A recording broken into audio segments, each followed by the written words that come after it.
Salut et bienvenue dans cette nouvelle vidéo consacrée toujours à l'expression des structures conditionnelles.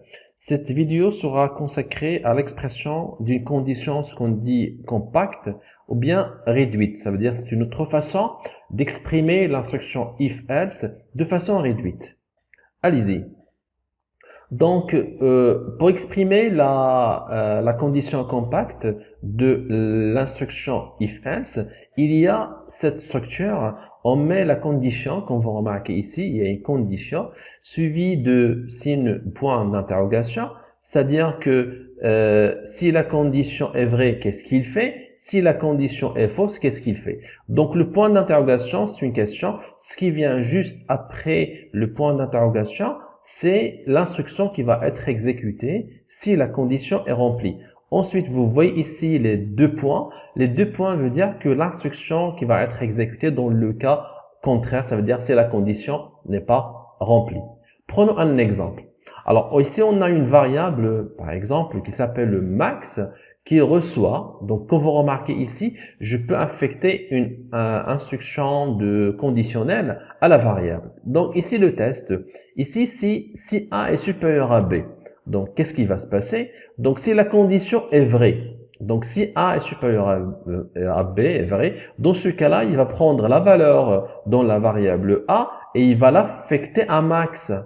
Il y a deux points ici, ça veut dire si la condition n'est pas remplie, dans ce cas-là, il va prendre la valeur dans la variable B et il va l'affecter à max. Donc, vous remarquez que dans une seule ligne, on a fait une condition et en même temps, on appelle une affectation. Cette instruction que vous voyez ici, je peux l'écrire de cette façon-là. Donc, avec if else, qu'est-ce que je peux faire? If A est supérieur à B. Donc, qu'est-ce qu'il va faire? Tu affectes la valeur de A à la variable max.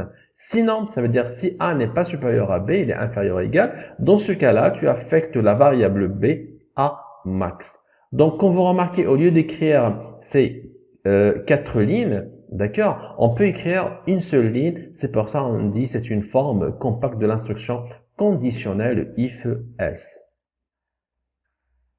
Donc, voici le programme de façon générale. Donc, on a trois variables, A, B et max, d'accord, de type entier, si vous voulez. On va entrer donc la valeur A avec pourcentage D, la valeur B avec le pourcentage D, parce qu'il s'agit des entiers. Ensuite, on va faire le test. Alors, ici, max reçoit quoi? Il reçoit le résultat de la condition. Donc, ici, on a une condition et max va recevoir le résultat. Donc, si A est supérieur à B, point d'interrogation, qu'est-ce qui va se passer? Donc, j'ai dit que ce qui va suivre le point d'interrogation, c'est l'instruction lorsque c'est vrai. Donc, si c'est A supérieur à B est vrai, dans ce cas-là, tu prends la valeur de A et tu vas le mettre dans max. Deux points, ça veut dire sinon, tu vas prendre la valeur de B et tu vas mettre dans max. Et à la fin, qu'est-ce qu'on fait? On va afficher max égale à quoi? Égale à pourcentage D max. Je pense que c'est une façon simple d'exprimer l'instruction if-else. Je vous dis merci d'avoir regardé cette vidéo, bonne continuation et à très bientôt.